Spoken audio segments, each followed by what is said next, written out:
आपका बहुत बहुत धन्यवाद मंच पर बैठी हुई मेरी दो वरिष्ठ साथी और यहाँ पर आए हुए बहुत सारी पत्रकार मित्र कहूँगी आपको। मुझे नहीं लगता कि हमारे और आपके बीच में बहुत फासला है और हम और आप उनसे बहुत जुड़ा है।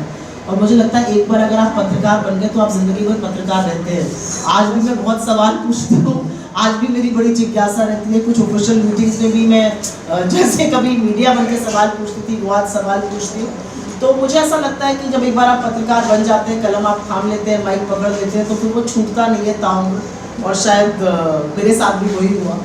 तो आप सबको मेरा नमस्कार and really very honoured to be here इस वुमेन्स प्रेस क्लब में। बहुत बार तपती दोपहर में आके खाना खाया है, बारिश में अभी वेट करना है कहाँ चले, प्रेस क्लब चलो वुमेन्स प्रेस क्लब। और यहाँ पे एक माहौल जो था वो दूसरे प्रेस क्लब से थोड़ा अलग रहता था, तो बहुत यहाँ पे आना हुआ और बहुत सारी यादें ताज़ा हो गई यहाँ पर आकर। मुझे एक विषय पर बोलने को बोला गया है और थोड़ा मुझे लगता है 10 मिनट तक बोलूँ, उसमें 10-15 मिनट।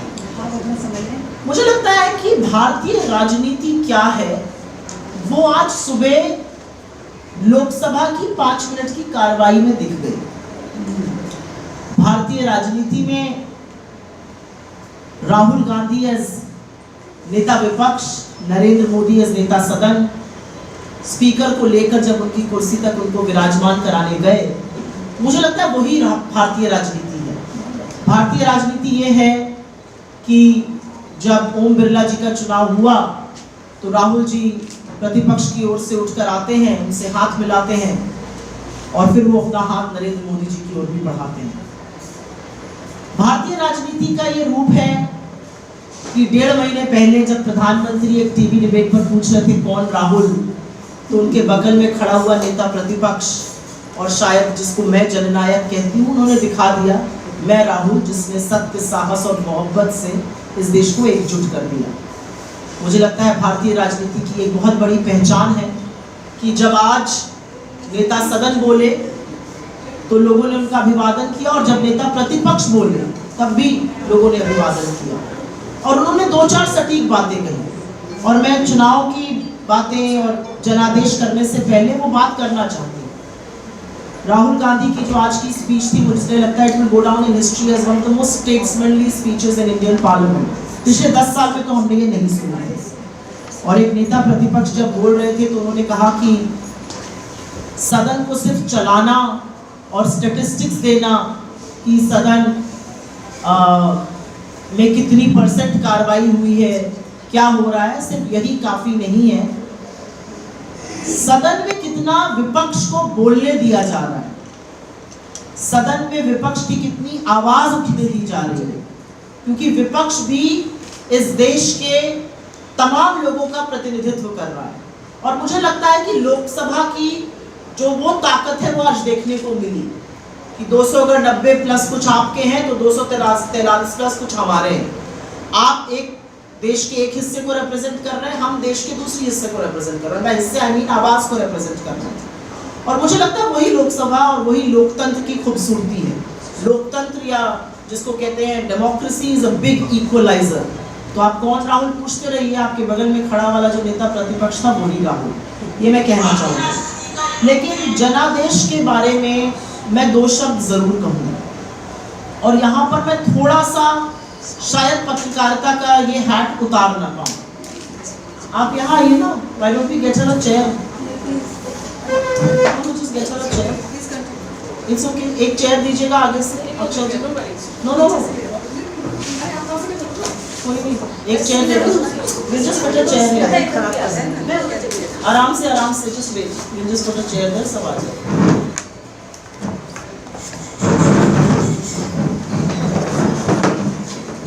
इस बीच में आपसे अनुरोध करना चाहूँगी कि कृपया अपना फोन जो वो वाइब्रेटर पर रखें, जिससे कि कोई डिस्टर्बेंस ना हो। रिकॉर्डिंग में भी बहुत डिस्टर्बेंस आता है। तो मुझे लगता है कि जो चुनाव इस देश ने देखा, और आप लोगों ने तो एक नहीं तमाम चुनाव कवर किए हैं, और मुझे लगता है हम सब किसको वोट करते हैं, किसका समर्थन करते हैं, ये सारी बातें जब हम कैमरे के सामने आ जाते हैं या एडिटोरियल लिखने के लिए अपने कीबोर्ड पर बैठ जाते हैं या कलम से लिखते हैं, वो सारी बातें बेमानी हो जाती हैं।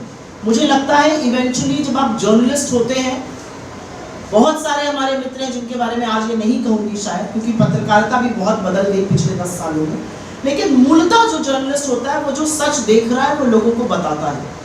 और इस चुनाव में जिसने जिसने वो सच देखा वो सच बहुत भयावह था। मुझे लगता है कि सच का वो रूप हमने देखा जो शायद जिसकी हमें न यकीन था न आशा थी। और मैं विशुद्ध राजनीतिक बात इसलिए नहीं करना चाहती हूँ क्योंकि यहाँ पर आपके बीच में आप में से एक हूँ, उठ के इधर आई हूँ, लेकिन कुछ बातें मुझे लगता है मैं और आप उस पर सहमत होंगे एक महिला होने के नाते, और विमेंस प्रेस क्लब में हूँ तो जरूर बोलना चाहती हूँ। जिस दिन प्रधानमंत्री ने बहुत सारी बातें बोली चुनाव में।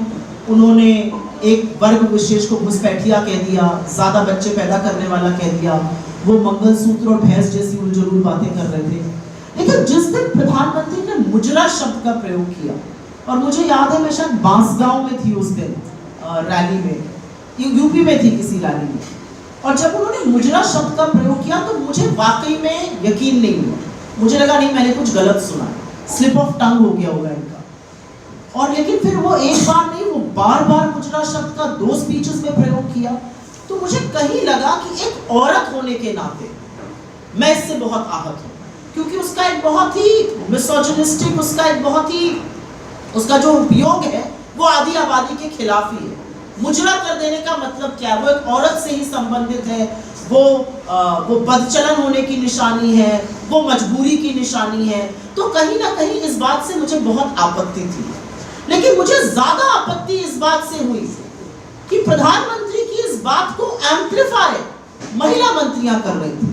और मुझे लगता है वहीं पर मेरे लिए लोकसभा चुनाव का जो सारा गरिमा स्तर जो भी था प्रतिद्वंदियों की ओर से, वो पूरी तरह से ध्वस्त होता हुआ, पूरी तरह से धराशायी होता हुआ दिखा। और उसका मुझे दुख है बिकॉज आज तक किसी राजनेता ने, बहुत कटु शब्द बोले जाते हैं, बहुत आलोचनाएं की जाती हैं, बहुत एक दूसरे के ऊपर कटाक्ष किए जाते हैं, लेकिन कभी भी इस तरह के शब्द का प्रयोग मंच से, चुनावी मंच से किसी राजनेता ने नहीं किया था। प्रधानमंत्री को बहुत दूर की बात है। तो मेरे जहन से वो बात नहीं जाती है, क्योंकि ऐसा नहीं हो सकता कि आपका चुनाव में एक रूप हो और आपका सत्ता में दूसरा रूप हो। You are just the same person. और ऐसा नहीं था, हमने भी खूब कटु बातें बोली, हमने खूब आलोचना करी, घोर आलोचना करी, लेकिन मुझे नहीं लगता हमने मर्यादा की सीमा कभी नांगी। और वही अंतर शायद मेरी पार्टी, मेरे नेताओं और उनकी पार्टी, उनके नेताओं में। और अब राजनीति बहुत बदल गई है। मैं आशा करती हूँ कि विपक्ष की जो सम्मिलित ताकत है, जो इस देश के बहुत सारे लोगों को का प्रतिनिधित्व करती है, रिप्रेजेंट करती है, I hope and I pray that our politics from here on will see a new tone.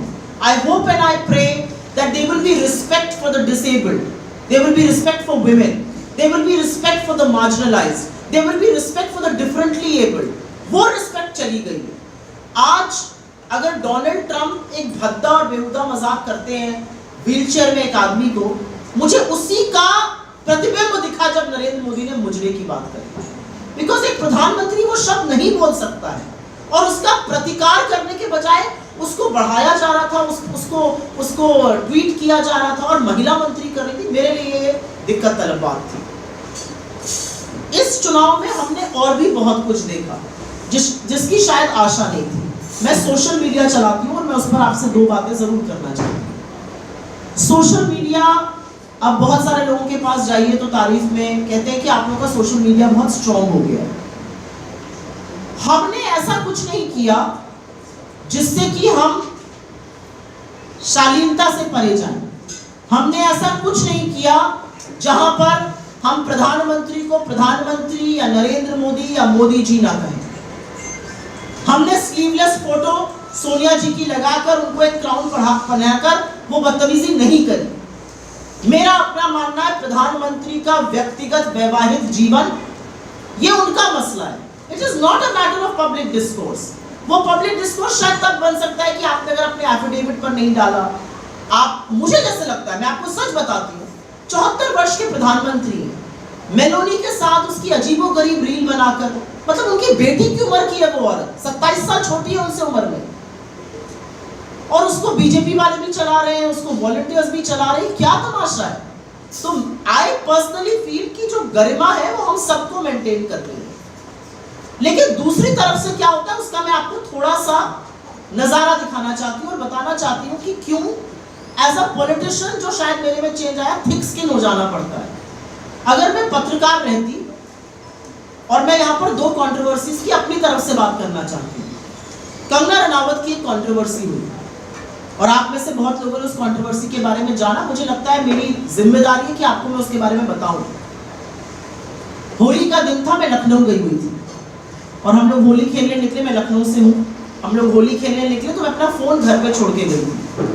4 बजे जब मैं अपने इन-लॉज और बुआ चाचा सब लोग लखनऊ में रहते हैं, उनके यहाँ से होली खेलकर लौटी तो यहाँ पर मेरी साथी रुचिरा जी बैठी हैं, हम लोग साथ काम करते हैं सोशल मीडिया में। उनका मैसेज आया था that your post is not appropriate. तो मैं कभी ऐसी इनअप्रोप्रिएट पोस्ट करती नहीं और मेरा जो पोस्ट करने का तरीका है, मैं हर चीज, मैं अपना सोशल मीडिया खुद करती हूँ, मैं खुद लिखती हूँ, खुद रिकॉर्ड करती हूँ, खुद एडिट करती हूँ, सब कुछ खुद करती हूँ मैं। और सब कुछ पहले मैं ट्विटर पे करती हूँ और ट्विटर से ही मैं कॉपी पेस्ट करके इंस्टाग्राम पे और फेसबुक वगैरह पर डालती हूँ। तो मेरा पहला रिएक्शन था, मैंने अपने ट्विटर पे जाकर देखा, उस पर तो ऐसा कुछ नहीं था। तो मैंने कहा पता नहीं कहाँ की बात कर रहे हैं। फिर मैंने अपना इंस्टाग्राम देखा और इंस्टाग्राम पे वाकई में ऑब्जेक्शनेबल पोस्ट था। तो जब हम लोग ट्रैवल करते हैं या जब चुनाव होता है तो हमारे बहुत सारे लोग हमारा हैंडल्स लेते हैं लाइव करने के लिए, रैलीज दिखाने के लिए।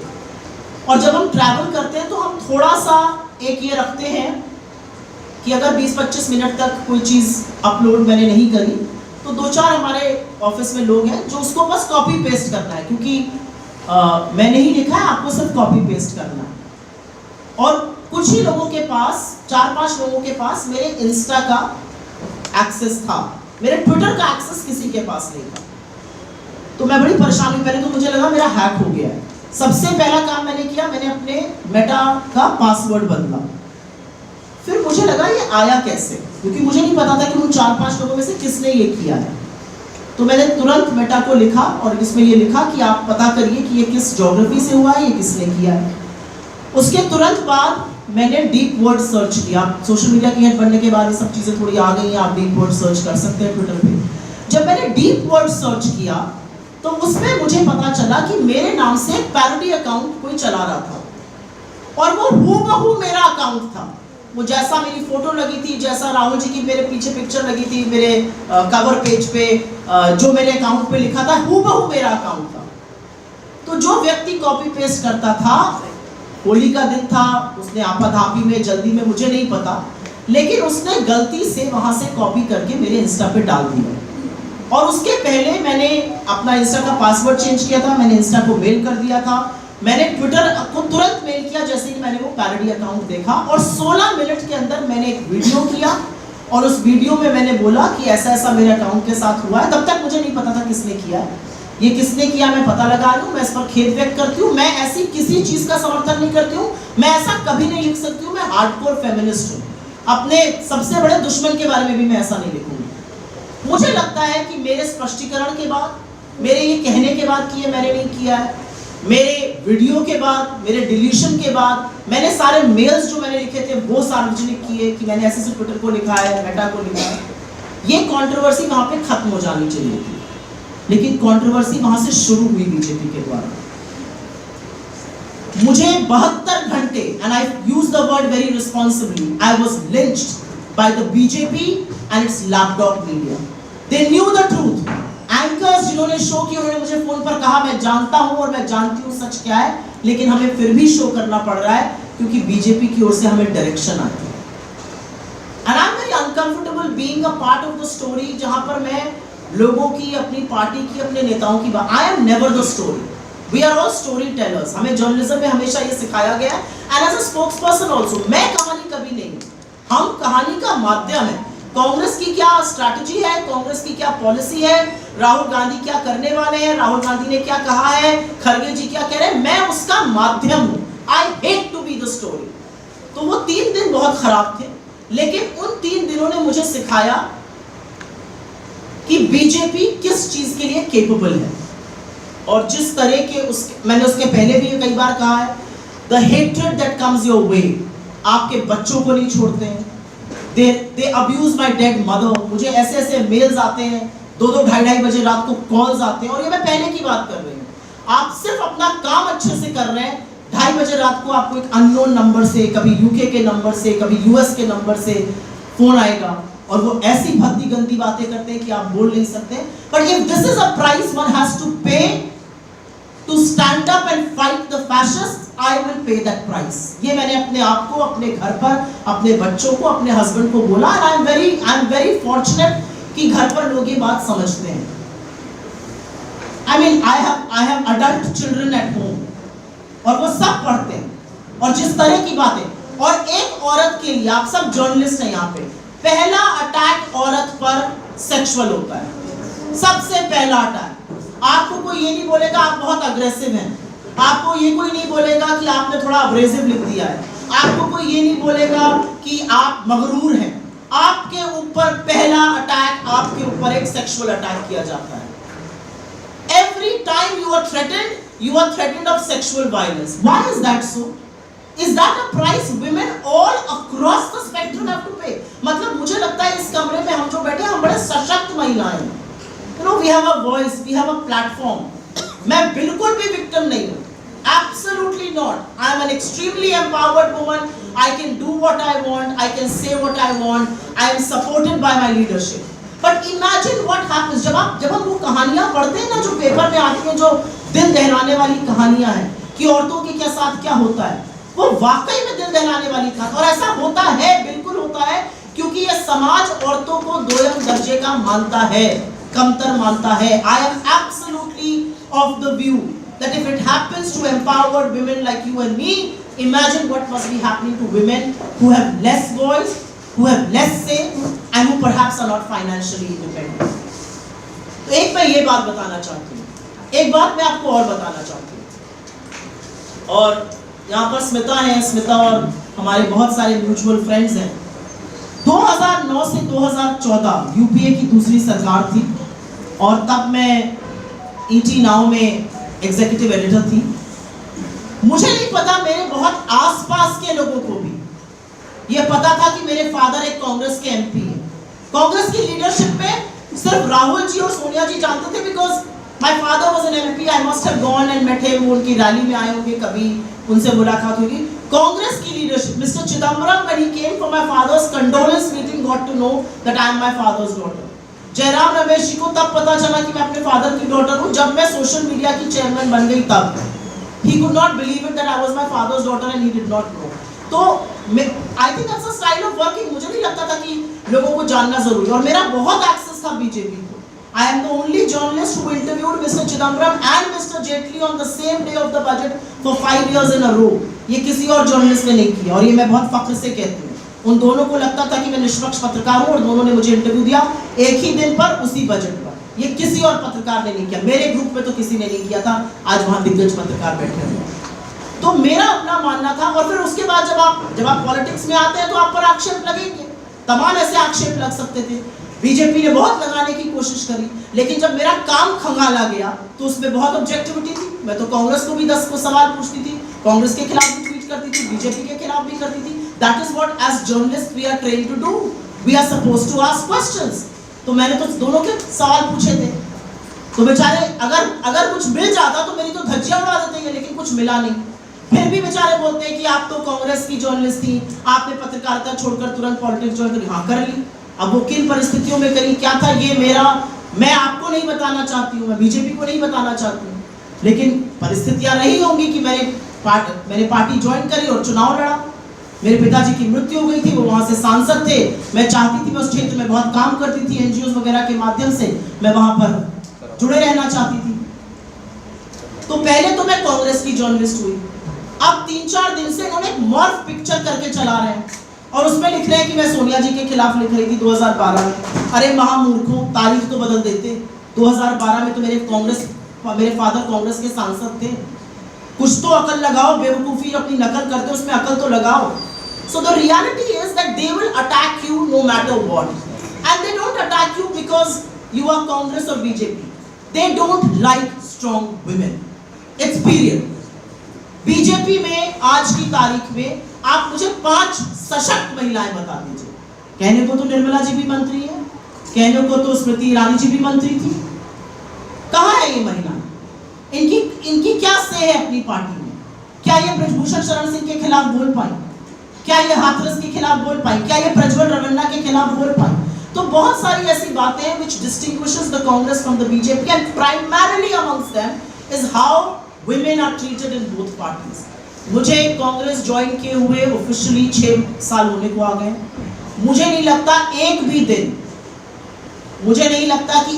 दिन मुझे कमतर इसलिए आका गया हो क्योंकि मैं औरत हूँ।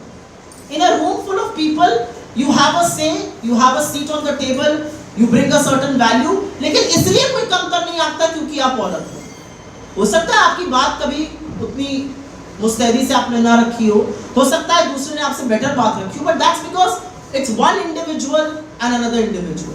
तो मुझे ऐसा लगता है कि and I think the safety that I enjoy being a woman in the Congress, there is never, I have never seen ये महिला है तो इनको आगे बढ़ा दो। वो जो कहते हैं ना लोग, मुझे लगता है वो महिलाओं के खिलाफ बहुत बड़ा षड्यंत्र है।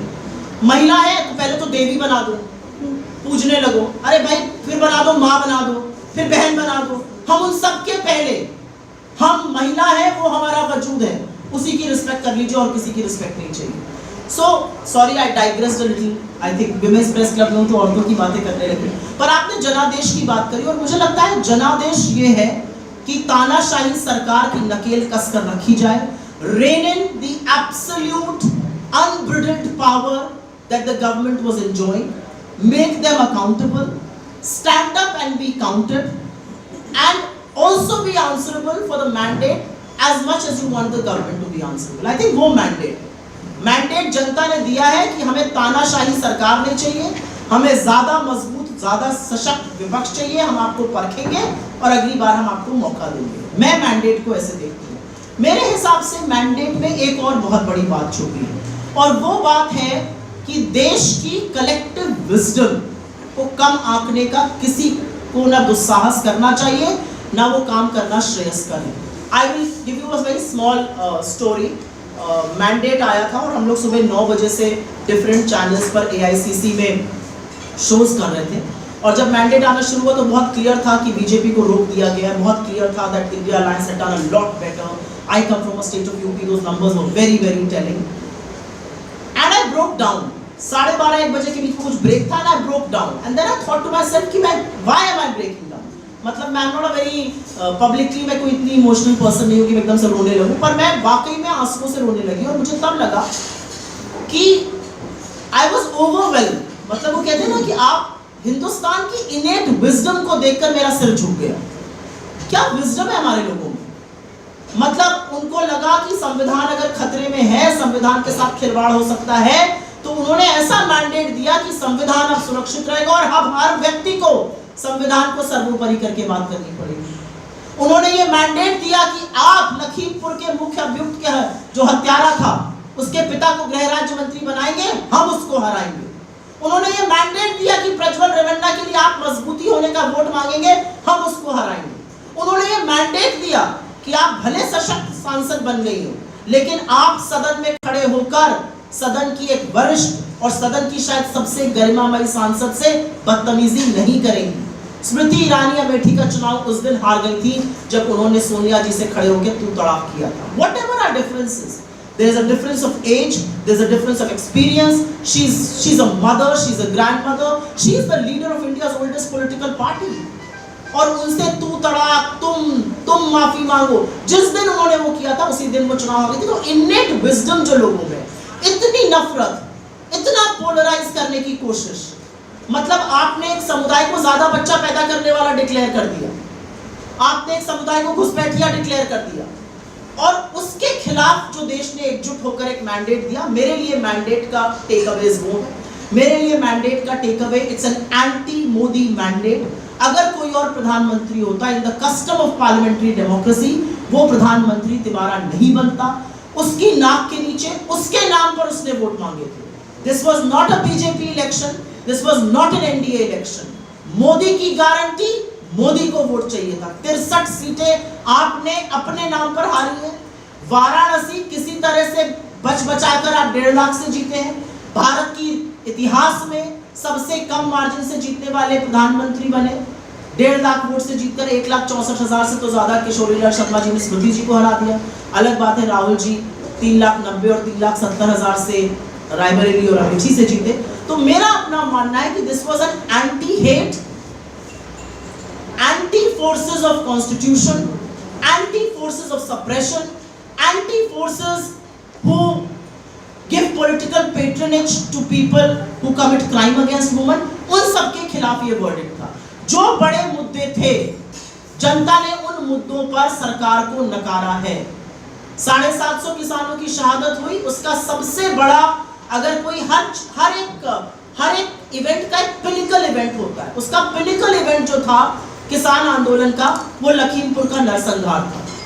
जरा सी भी अगर आपके अंदर नैतिकता होती, आपको अजय मिश्र टेनी को हटा देना चाहिए था। आपने उसको बनाए रखा गृह राज्य मंत्री, जो पुलिस उसके लड़के की तफ्तीश कर रही थी वो उन्हीं को रिपोर्ट कर रही थी, तो जनता ने उसको हरा दिया।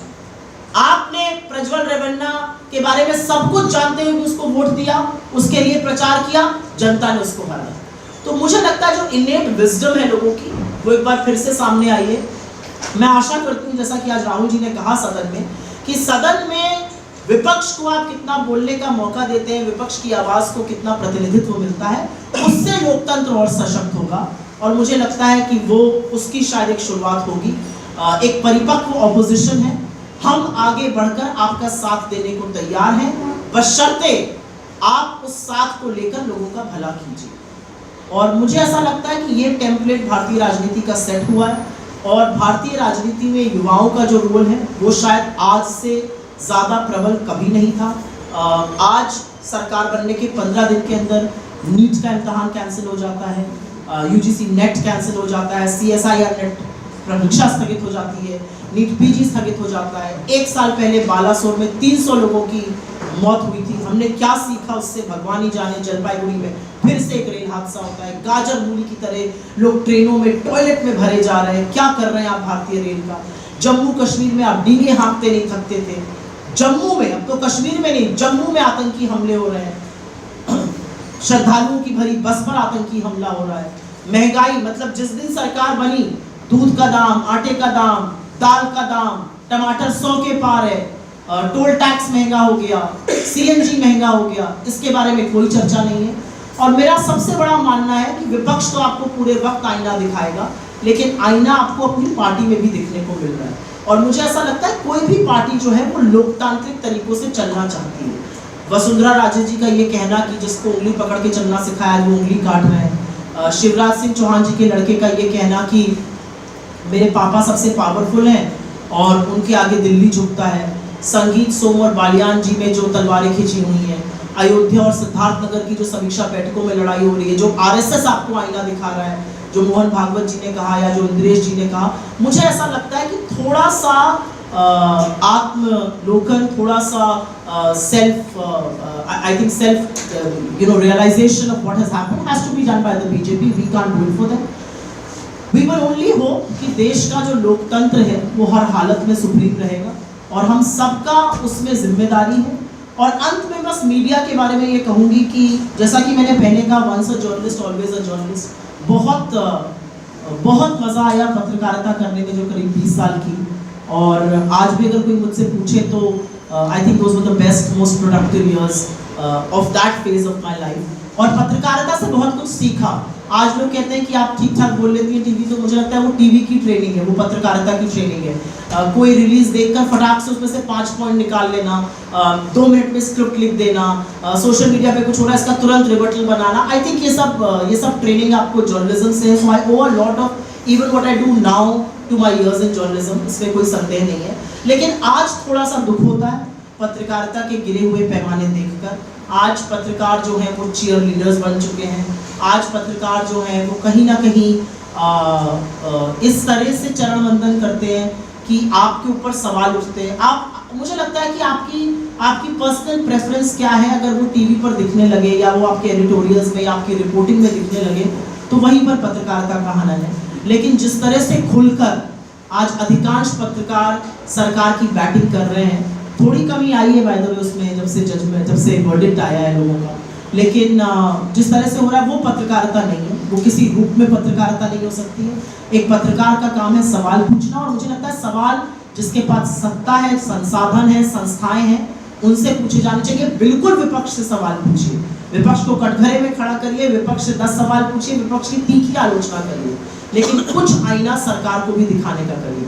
बेरोजगारी पर, महंगे पेट्रोल और डीजल पर जब आप विपक्ष को कटघरे में खड़ा करते हैं तो आपकी पत्रकारिता के क्या मायने हैं ये निकल के सामने आ जाते हैं। लेकिन फिर भी बहुत सारे लोग हैं, आप जैसे बहुत सारे प्रबुद्ध लोग हैं, जो कुछ लोग जो इंडिपेंडेंट चैनल्स में, कुछ लोग जो संस्थाओं में रहकर आज भी निर्भीक और निडर पत्रकारिता करते हैं, उन सबको सलाम है।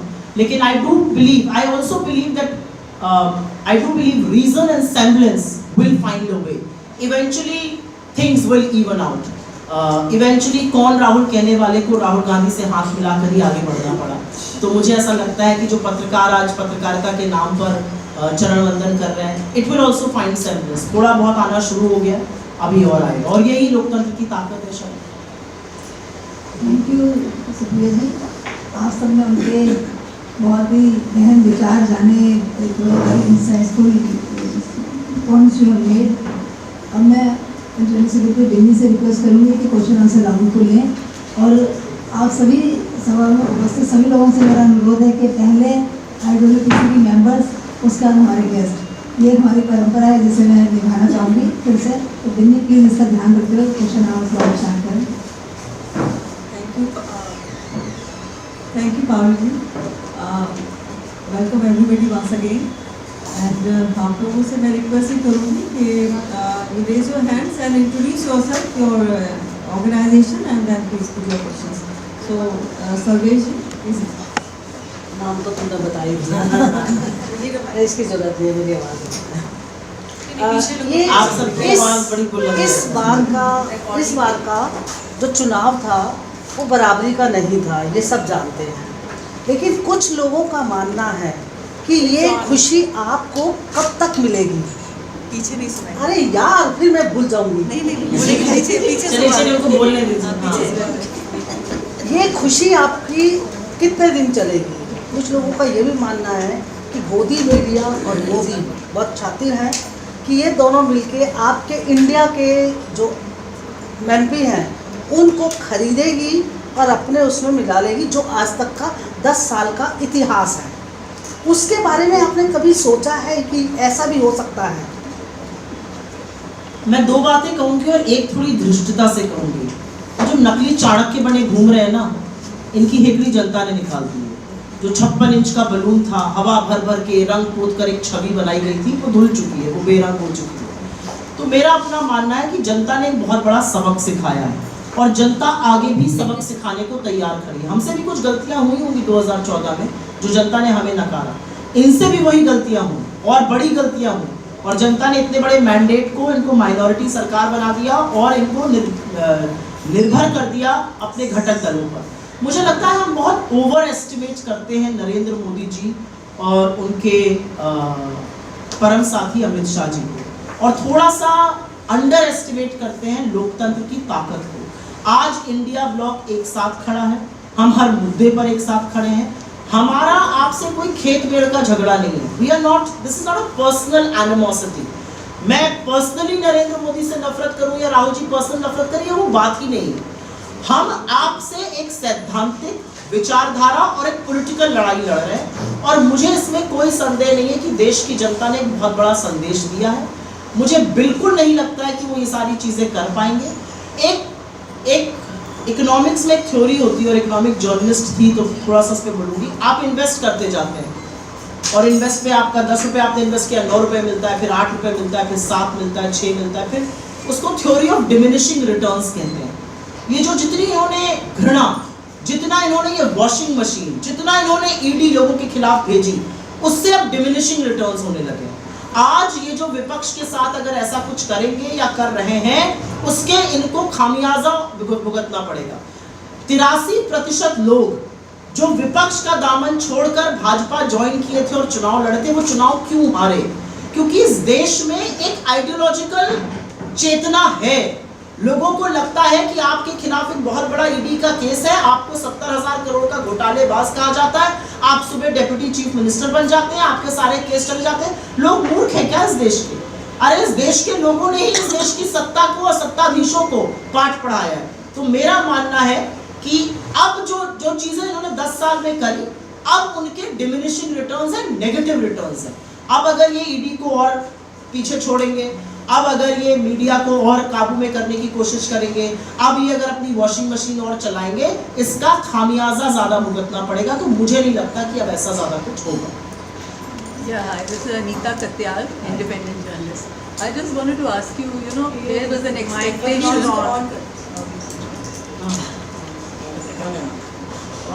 I said there was an expectation, like you just mentioned, that the whole mandate is that you people should stand up for the marginalized and minorities and Dalits. But we find that there are already voices of disappointment on the social media where they feel that you're not really taking up the issue of minorities, you're still a little scared. I mean, there have been issues of Madhya Pradesh after the elections where houses of minorities have been bulldozed, and in UP also some mosques and all are being razed and all that. So are you people going to take this up on a very kind of war footing, or take it up a little more Anita ji, seriously? if I may answer that question as directly Sure. and as candidly as I can. I don't think political reactions are going to be governed by what some Twitter accounts are saying. Everything that we say about the Constitution being supreme is a reflection of the fact that we cannot let minorities suffer.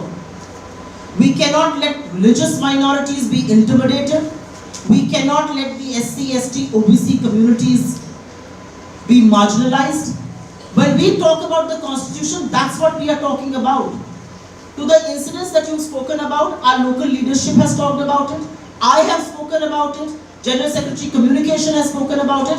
And at an appropriate time, because Parliament is in session, our leadership will take it up. I do feel that the people of this country have voted. They need to have faith, and they have faith. I will say, people who have voted us to Parliament have faith that what they saw in the last 10 years will not be seen anymore. I'll give you a small incident, and that tells you who we have become and how that will have to change. A very popular film actor marries a Muslim man. They were in a relationship for 7 years.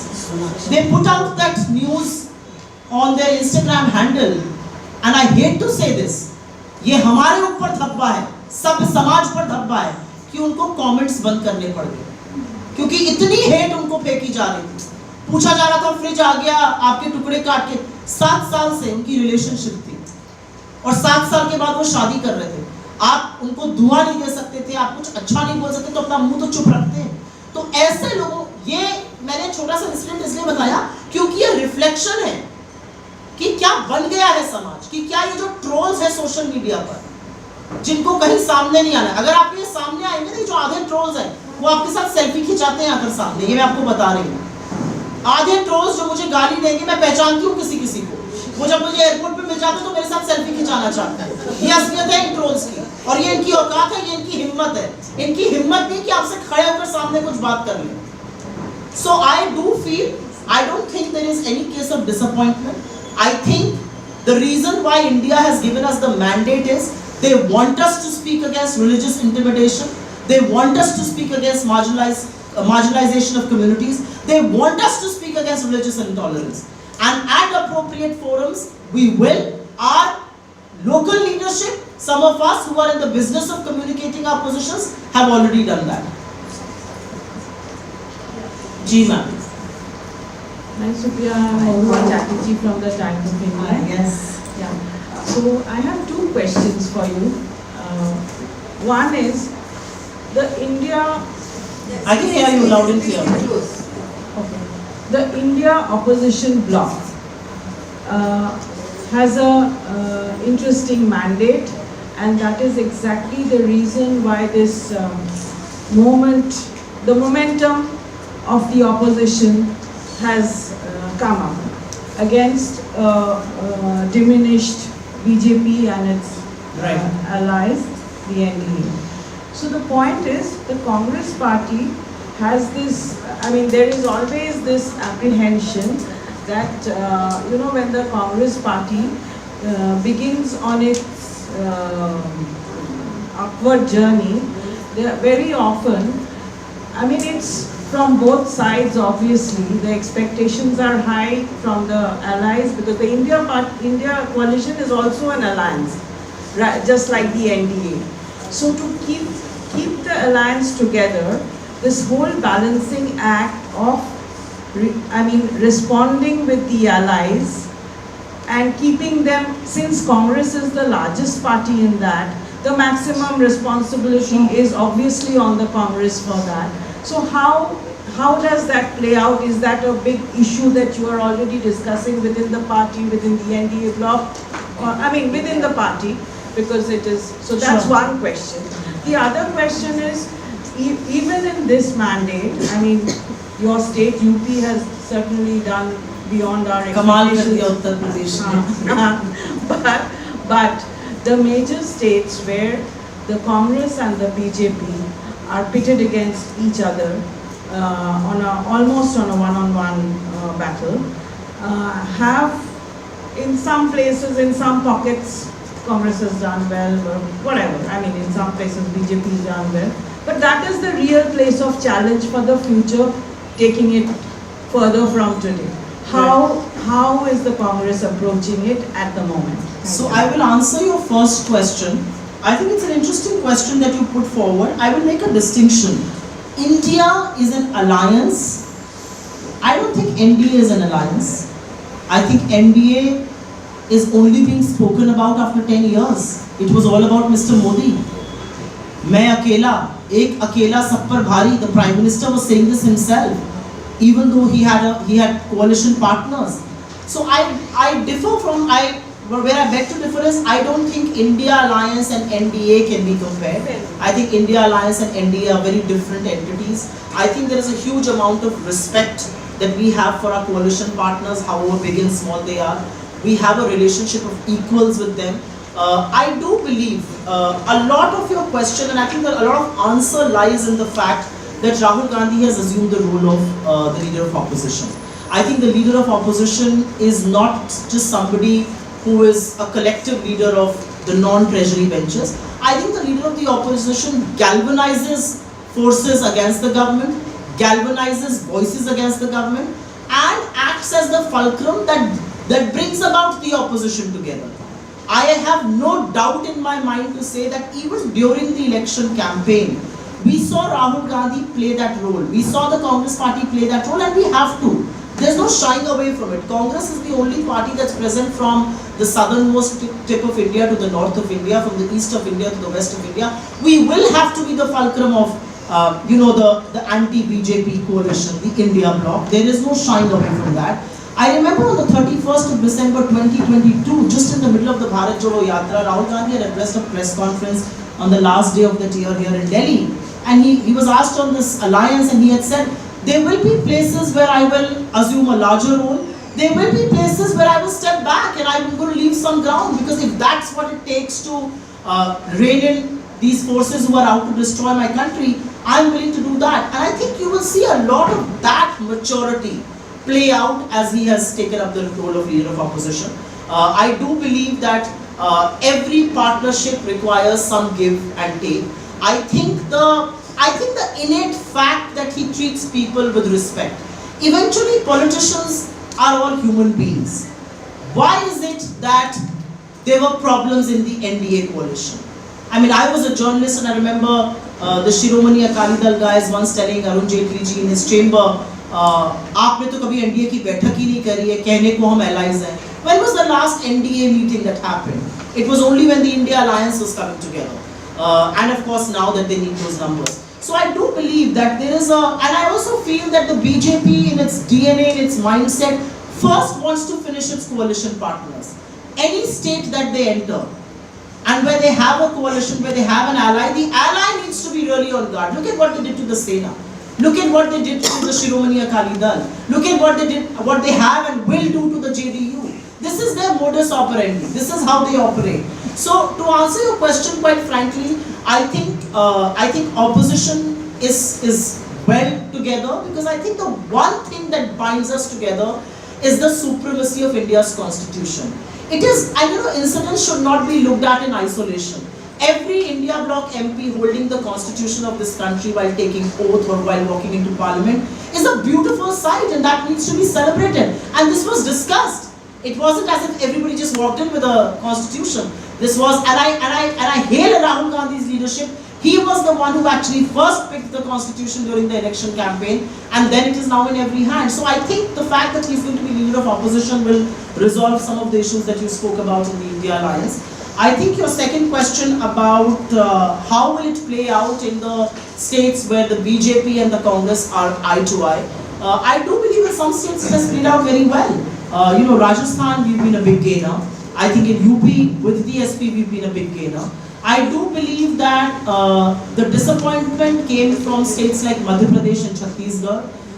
We've set up a committee. That committee will come back with a report, but we have a semblance of what went wrong there. And I think we will have to go back to the drawing board. So I don't think there is any state in India, barring one or two, where we believe that, what went wrong we haven't understood. I think even in Madhya Pradesh and Chhattisgarh, we have a semblance of what went wrong there. Those were the disappointing states for us. We won 1 seat in Chhattisgarh and none in Madhya Pradesh. That's a cause of concern. We are working on it.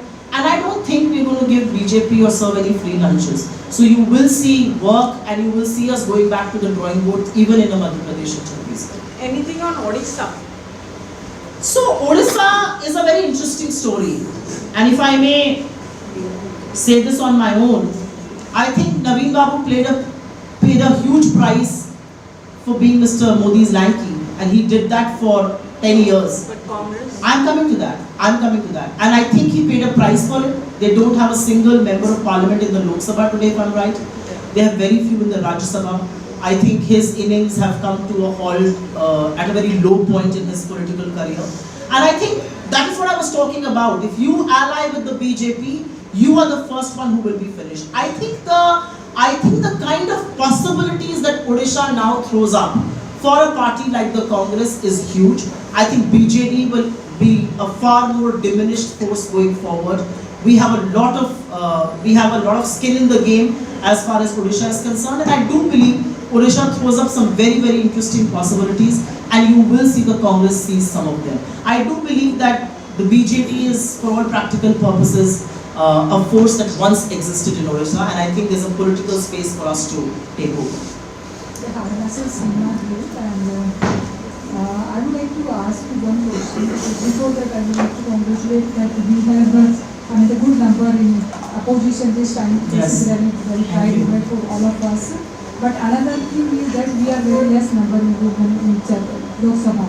This time the number is less than last time. Yes. And Congress have already done a very big program to Ladki Hai Sakhi, which is really very amazing program. But still we have less numbers, and we are talking about the Adi Abadi Adha Hak.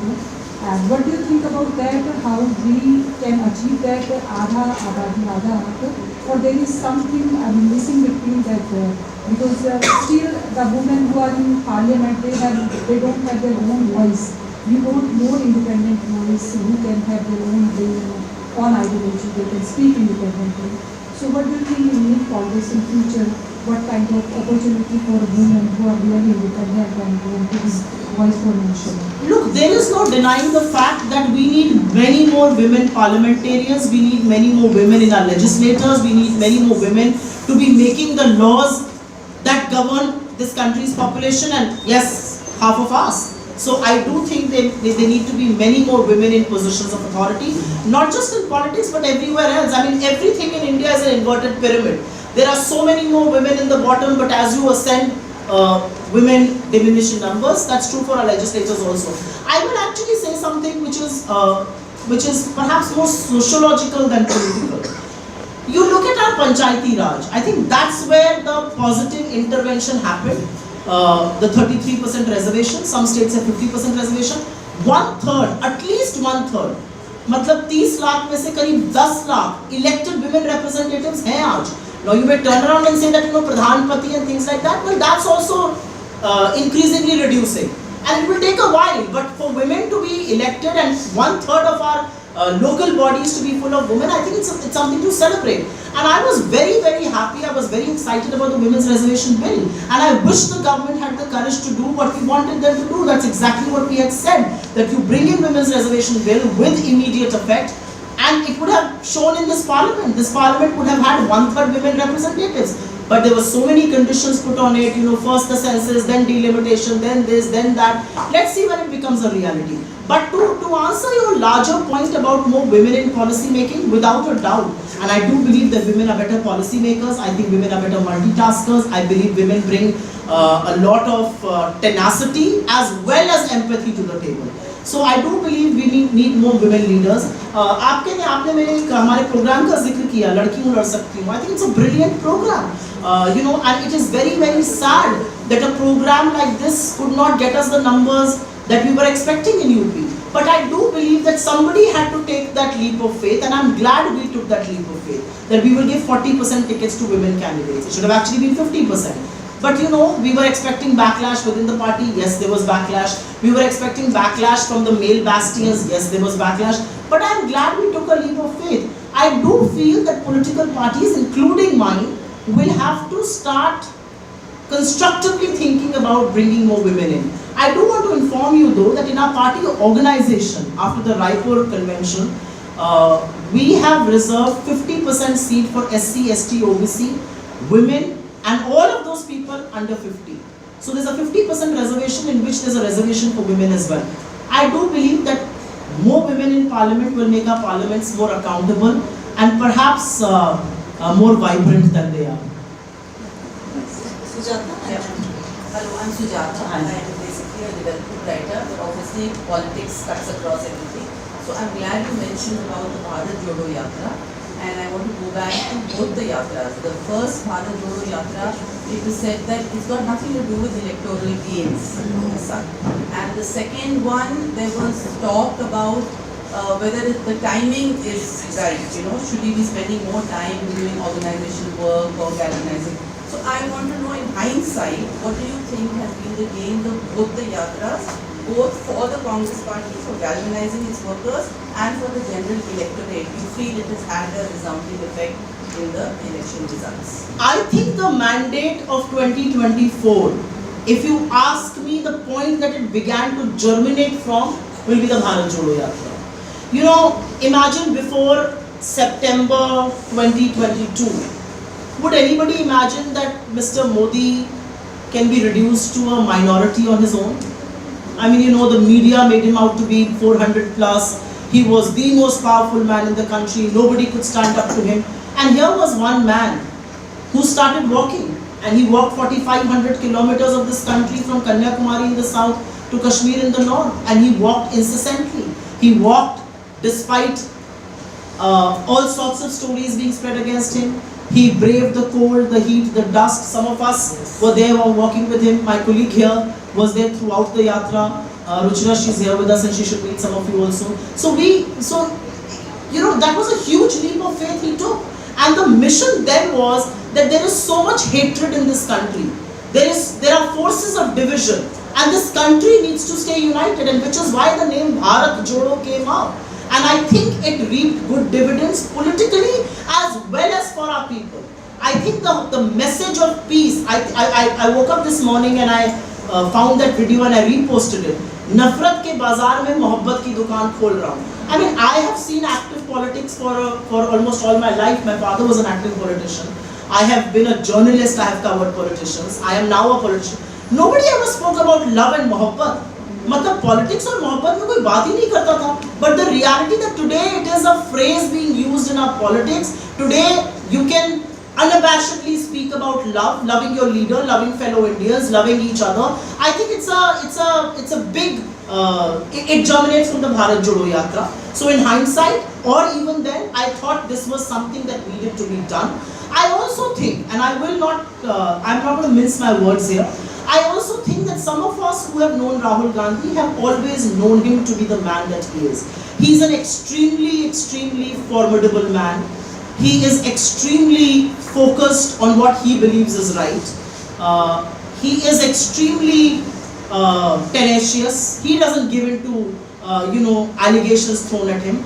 But there is a very compassionate, a very empathetic, and a very affable side to him also, which people who were fed for the last 10-12 years all sorts of misinformation about him, all sorts of fake news about him, actually saw the man for who he is. Here was a man, he was walking freely. I mean, I still remember that some of us had this concern that what if something were to happen to him?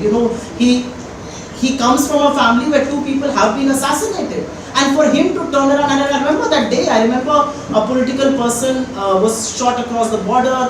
I was there and I asked him, I said, are you sure you were safe? So he said, Supriya, I'm going to walk. And if something happens to me, so be it. And he's spoken about it publicly. So I think the courage of his convictions was finally for everybody to see. He was who he is. Everybody, all of us who knew him, all of us who knew him before the misinformation campaign started against him, knew him for his. But I think people at large got to see, so I think that was a big benefit.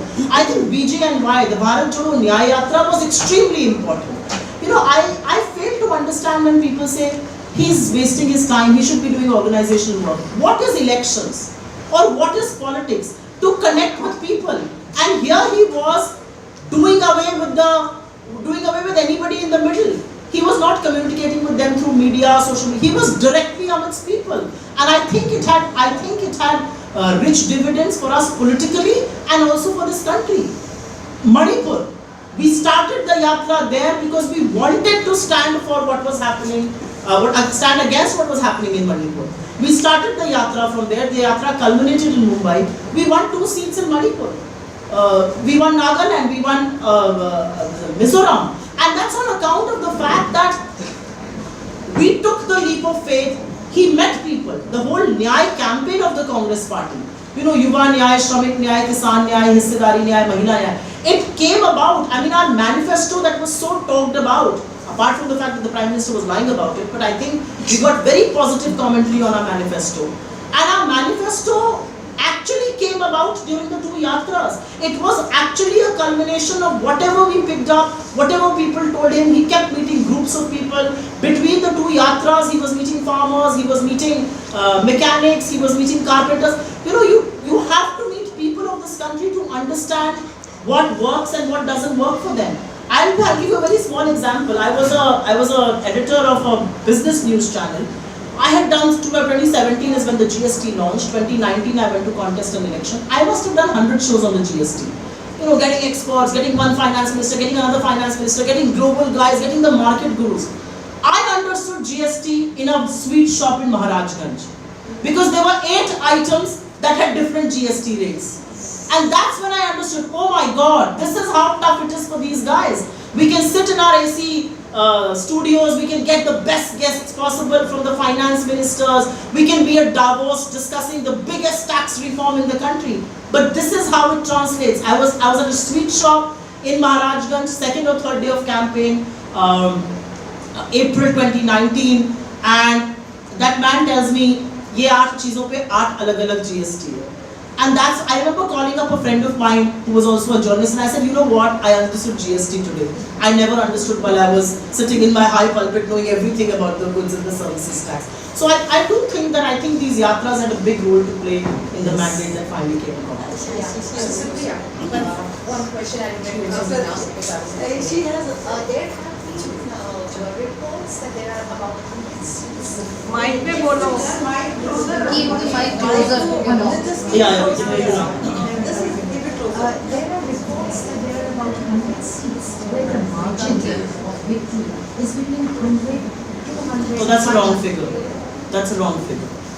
But you have not said anything in that. That's a wrong figure. I'm telling you, that's a wrong figure. It's a misinformed report. So where did the report come?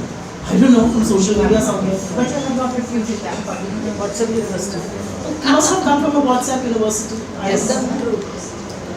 Yes, no. Hi, Smita Sharma. Hi. So we just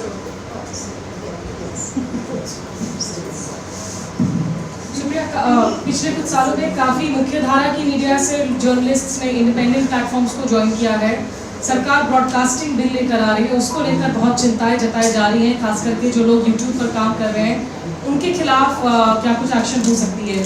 इस पर कांग्रेस ने क्या major stand लिया है और क्या इस मुद्दे को आप लोग इंश्योर करेंगे कि पार्लियामेंट्री स्टैंडिंग कमेटी को ये मुद्दा पहुंच सके? What is your stand on the bill? Look, without a doubt, और मैं ये इंग्लिश और हिंदी दोनों में बोलूंगी, बिना किसी संशय के मैं ये कह सकती हूँ कि इंडिपेंडेंट आवाज़ों को नियंत्रित करने की कोशिश हो रही है। जिन आवाज़ों को आप चैनल में नहीं देखना चाहते थे, अब वो आवाज़ें और बेधड़क बेखौफ तरीके से चैनल के बाहर यूट्यूब प्लेटफॉर्म्स पर सुनी जा रही है। उनकी व्यूअरशिप, उनका एंगेजमेंट, उनकी रीच चैनल से तमाम ज़्यादा है, बहुत ज़्यादा है।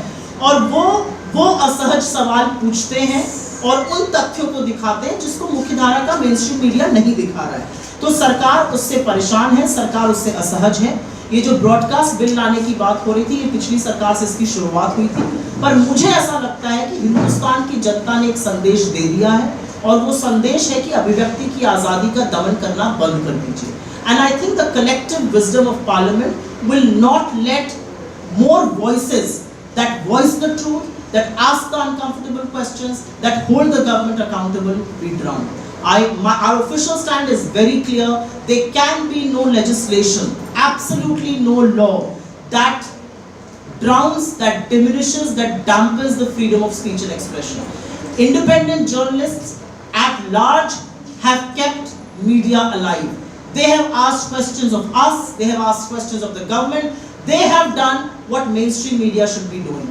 Shows on unemployment, shows on high prices, shows on mob lynching, shows on women being subjected to gruesome crime, something that mainstream media has shut its eyes to. Mainstream media today has turned into Mr. Modi's biggest cheerleader. I am sure some of that is also changing, but to answer your question directly, we oppose and will oppose everything that diminishes the freedom of media, whether it is mainstream or it is parallel YouTube media.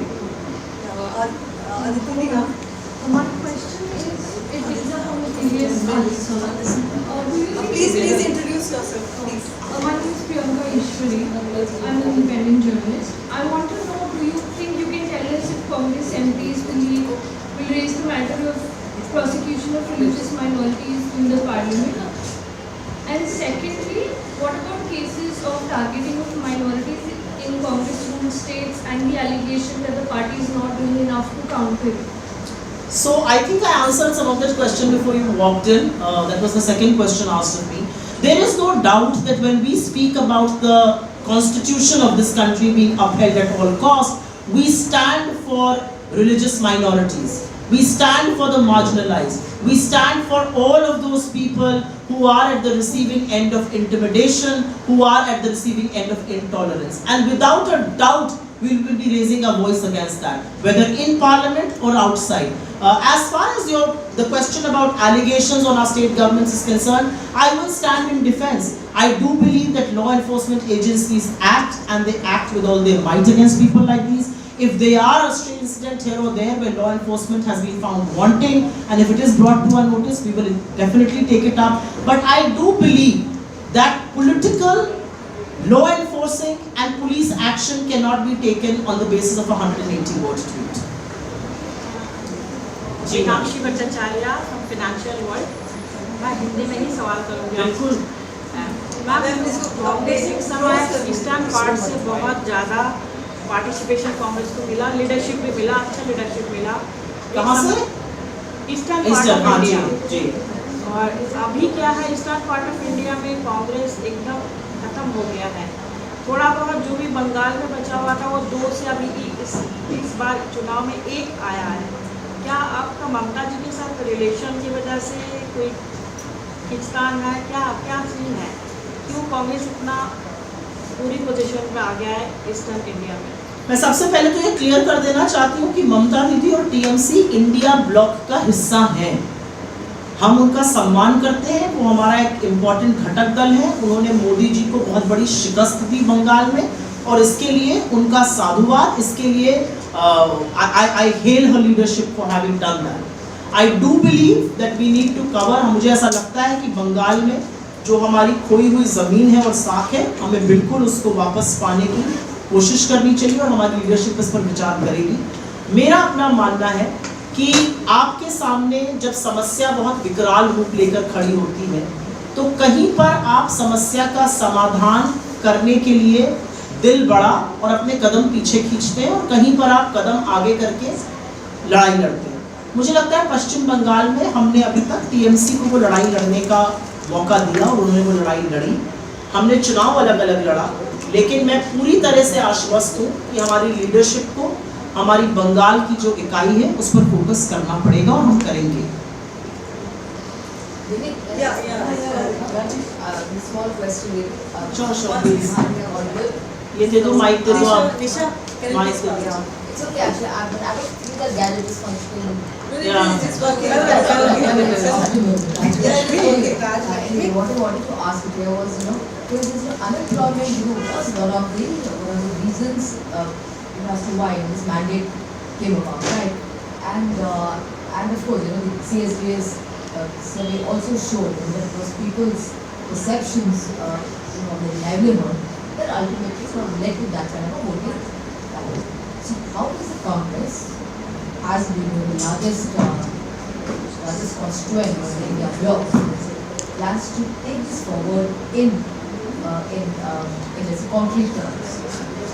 Look, I don't just think it was the biggest issue. If you ask me, unemployment is a ticking time bomb in a country like ours, where 60% of people are below the age of 35.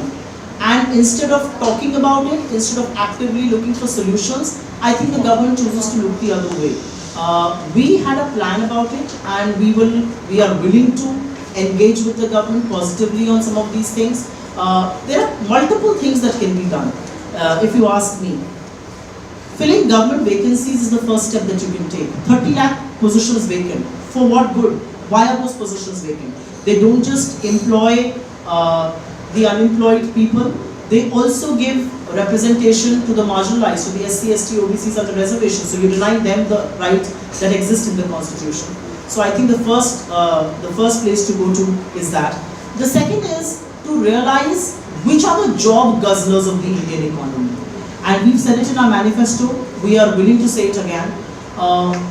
Multiple titans of Indian industry turn around and say that India's youth is unemployable. There is a gap that exists between graduates, a talent deficit that exists between graduates and when they need to be employed. That talent deficit can be, that vacuum can be filled up. And that is what our apprenticeship program was all about. You pay them a lakh a year for 1 year. You put them in the best private and the public sector undertakings. You ensure that skill bridge, that skill deficit is bridged, and then you make them employable for industry. And the third avenue, I think, has to be manufacturing. Manufacturing is where the big jobs are. The government is very happy. We've become the biggest exporter of mobile phones in the world. At what cost? You are importing all kinds of CKDs from China. Your import bill with China has inflated. $180 billion of trade deficit with China. So at what cost are you doing what you're doing? So it's almost like the pound and the foolish, penny wise pound foolish. You are allowing manufacturing of things that you're importing from China. How does this? So you have to think about where are the jobs. If agriculture is the biggest employer in the country and agriculture is non-remunerative, you need to have an agro-based industry. Agro-processing, agro-based manufacturing, that's the initiative one has to take. I don't think the will, and may I also say the understanding of the government seems a little skewed on the employment front. I always feel that you can solve a problem, you can resolve a problem when you are willing to accept it. Understand. Also accept it. You have a stomach ache. You go to a doctor. The doctor refuses to accept that you have a stomach ache. How is he going to diagnose you? Which tests is he going to prescribe you? What medicines is he going to give you? And that's the problem. The government, every time you say unemployment, every time you say high prices, आपके ज़माने में ये था.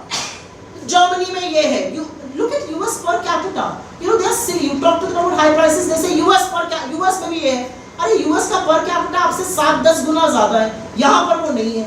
So all I'm trying to say is that there has to be first a political acceptance of the problem, and then can there be a political prescription. But we are very clear, and our our thought clarity is very clear.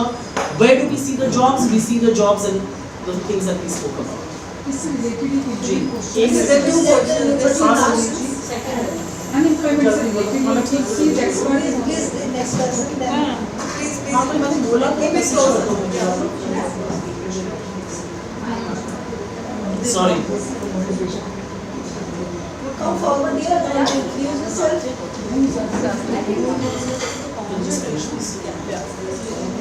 Yeah, no, I was saying just finish.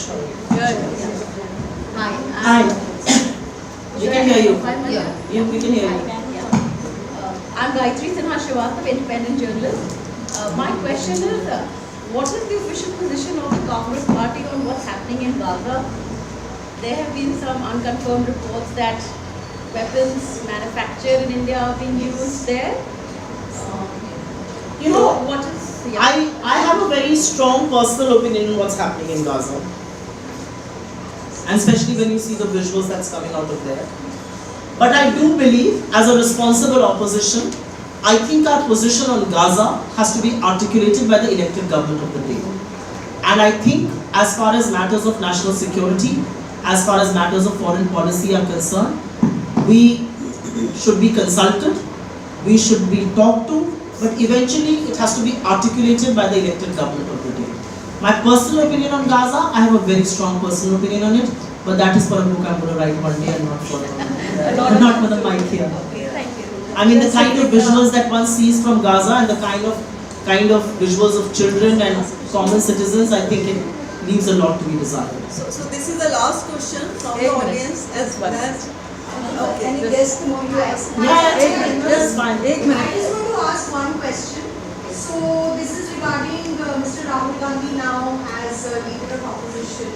And there were many questions, many naysayers who used to say that Mr. Gandhi is not serious, he will probably not become LOP, he'll go out of the country the moment things go wrong, etc., etc. So perhaps it looks like the Congress party is very aggressive this time in the parliament in bringing issues forward. So how do you see this turn, or would I say, I don't want to call it a renewed Rahul Gandhi, but I want to say like a very aggressive Congress party led by Rahul Gandhi, this time with the NDA government that's been formed, and what is the message that it actually sends out, both to the party cadres as well as the critics? I have a request of you. You represent a big channel this evening. Pull out bites of everybody who said that Rahul Gandhi will go overseas. Amit Shah said Rahul Gandhi will go to Italy, instead Narendra Modi went to Italy. So I think you should pull out those bites and tell them. You should pull out the bites from your channel's interview where Mr. Modi asked Kaun Rahul and tell him this Rahul. The man standing next to you, the man asking you the tough questions, the man telling you how to run parliament, the man making you accountable, the man who made you lose 63 seats. But that apart, I do believe, I don't give into these adjectives of a renewed Rahul Gandhi 2.0. I don't do that. I think those are media headlines. You do your job, good, it makes for a masala story. Some of us who have worked with Rahul Gandhi, some of us who have known him to be a man who's extremely clear on his position on big issues. He's so well versed with subjects across the political spectrum, from economy to finance to politics to world affairs. We've known him to be the man who he is. I don't think for us he has changed. I think he led the campaign from the front. He held the Constitution of India in his hand, and the beauty of his leadership is that every India politician today, every India MP had a copy of the Constitution when they were being sworn in. So that is the leadership of Rahul Gandhi. He walks with the courage of his convictions. I think what will change in this parliament is, given our numbers, given the fact that we are no longer willing to take your diktats lying down, we will make you accountable. We are willing to support you. We are willing to let the house function smoothly, as long as you respect the opposition and who we represent. And we don't represent people on Mars and Venus, we represent people of this country. And as long as they are represented, as long as they are heard, you will see a very constructive opposition. If you try and switch off our mics, if for 14 minutes Rahul Gandhi makes a statement on Manipur and for 11 minutes I see Om Birla, that nuisance cannot happen anymore. That will have to stop, and the people of this country have reined that in. That cannot happen. They have put the brakes on this. I'm absolutely certain that given Rahul Gandhi's visionary leadership, given the fact that he understands issues across the spectrum, given the fact that he's a squeaky clean and high integrity politician, I think we'll see good decision making, because as leader of the opposition he will have a seat on the high table on issues and on appointments that are very important for this country. Just one quick question about events today. Why didn't the Congress not press for a division during the Lok Sabha Speaker's election? Is it because Mamata and some people were not? No, it's not about that. I'll be very honest with you. Obviously we didn't have the numbers, and obviously the BJP had the numbers, but some things need to be fought to be seen fighting. To be seen fighting against arrogance, to be seen fighting against injustice. Mr. Rajnath Singh called up Kharge ji, who is our president.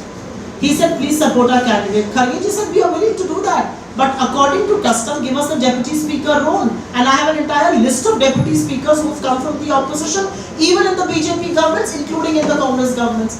But he said, I'm going to call you back. That call never came. You cannot be disrespectful of our leadership and then expect us to play ball. So I do believe, I think, the sense in Parliament today was one of solidarity. We knew that they had the numbers, but we needed to show them the might and strength of India's opposition.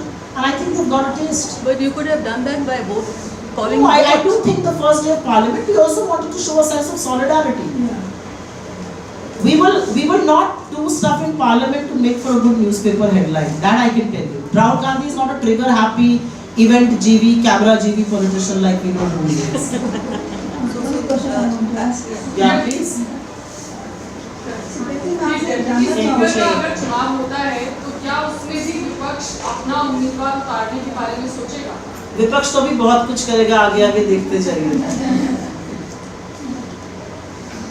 मैं आपसे जानना चाहती हूँ, आप digital platform की chairperson भी हैं कांग्रेस की तरफ से, तो मैं जानना चाह रही हूँ कि इस बार जो इलेक्शन हुए तो डिजिटल प्लेटफॉर्म का कितना % यूज़ आप लोग कर पाए, और क्या जो ये नतीजे आए हैं उसका भी कुछ रोल रहा उसमें?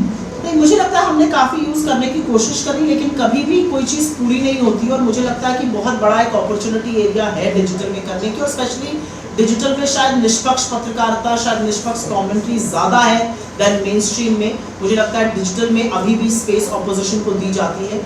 मैं और करना चाहती हूँ, और बिल्कुल हमने बहुत यूज़ किया डिजिटल को, हमने बहुत यूज़ किया सोशल मीडिया को, हमने बहुत यूज़ किया यूट्यूब को, लेकिन आगे जाने में हम इसको और यूज़ करेंगे। और मुझे ऐसा भी लगता है कि आगे आने वाले दिनों में डिजिटल मीडिया की जो अहमियत है, जो इम्पोर्टेंस है, वो और बढ़ेगी, because digital media is something that's available to you on your phone.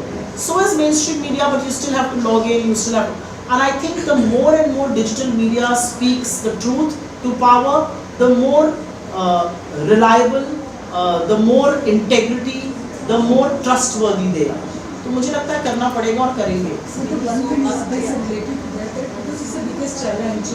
अभी जितना कंस्ट्रक्टिव वे में और डिस्ट्रैक्शन में जिस तरीके से मीडिया जा रहा है, IT सेल जिस तरीके से काम कर रहा है, तो it's a big challenge also.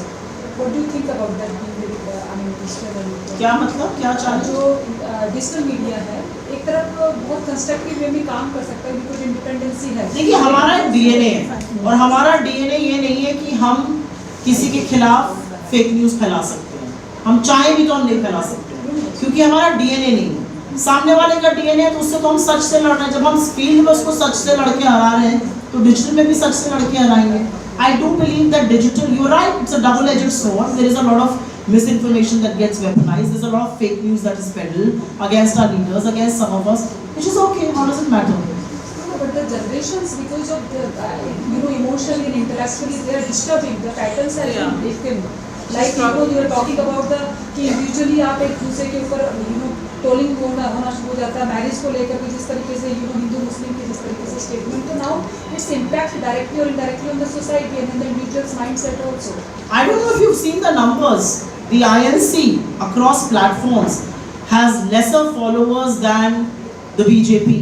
Our engagement rates are across platforms 4 to 5 times higher. Our comments, our sharing is 4 to 5 times higher. Our likes are 4 to 5 times higher, including that between Rahul Gandhi and Narendra Modi. So that also tells you that there is a trustworthiness, there is perhaps a resonance that people have with us. I'll tell you one thing that gives me a lot of hope. We have an Instagram account. Please go and see it. We try and do youthful things because it's not meant for people like our age. It's meant for much younger crowd. We don't spread any misinformation. We don't disrespect anybody. We use humor, we use wit, we use sarcasm. We engage the youth in a conversation. We do trending stuff without being disrespectful. The BJP can never do it. Because the BJP doesn't think of youth as someone who has to be engaged with. They think of youth as someone who has to be weaponized, somebody whose minds need to be polluted. But guess what? Our Instagram does multiple times better than the BJP's. Because eventually human beings like love. They like humor. No, if you meet someone, it will be difficult for that person to tell you I hate you. Far easier to tell you I love you. So I think that innate value in human beings. Kerala Congress is a handle like that, right? The Kerala Congress. That's an angle where you use humor. We also use it on our Instagram a lot. But Kerala Congress is very Sure. effective. No, NEET, I don't think there is any, हमारे अंदर कोई संशय नहीं है. मुझे लगता है 24 लाख बच्चे एक इम्तिहान में बैठे. Credibility of that exam is under question. एक मंत्री कहता है पेपर लीक हुआ है, एक मंत्री कह रहा है पेपर लीक नहीं हुआ है. धर्मेंद्र प्रधान रोज अपने बदलते हैं वक्तव्य उसमें. हरियाणा का झज्जर में एक स्कूल है जहाँ पर 6 बच्चे 720 में से 720 अंक उनके आए. वो स्कूल एक बीजेपी के वर्कर का स्कूल है. वहाँ पर SBI के सेट का पेपर ही नहीं, कैनरा बैंक के सेट का पेपर दिया गया. वहाँ पर पता चलता है कि ग्रेस मार्क्स सिर्फ उन्हीं बच्चों को मिले हैं जिनके पूरे मार्क्स आए हैं, जबकि टाइम तो सबका बर्बाद हुआ था.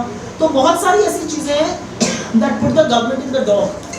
And I do feel that when the fate of 24 lakh children are concerned, the government needs to act.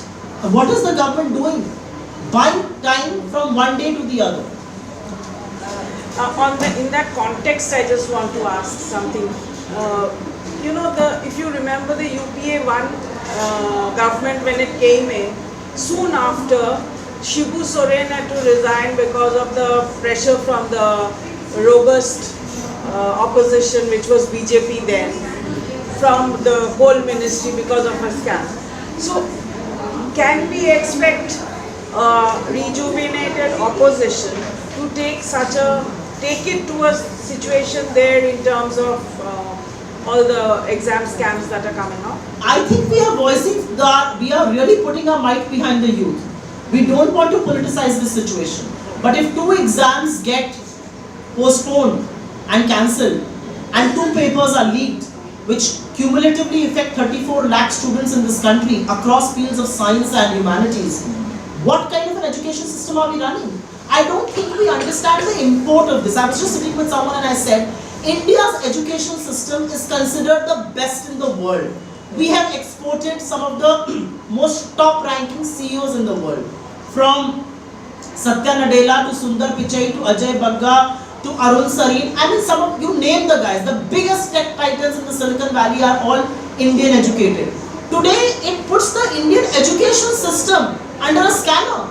That we cannot conduct exams without leaking papers. I mean, last year a paper of CBSE class 12th was leaked. We've all been through this system. This is a very robust system. How is this being allowed? Perhaps because for the government of the day, education is not a priority. I mean, you see budget after budget, allocation on education as a percentage of the budget has gone down. But this, how is it acceptable? I mean, where is it putting us in the world? It's making a mockery of us.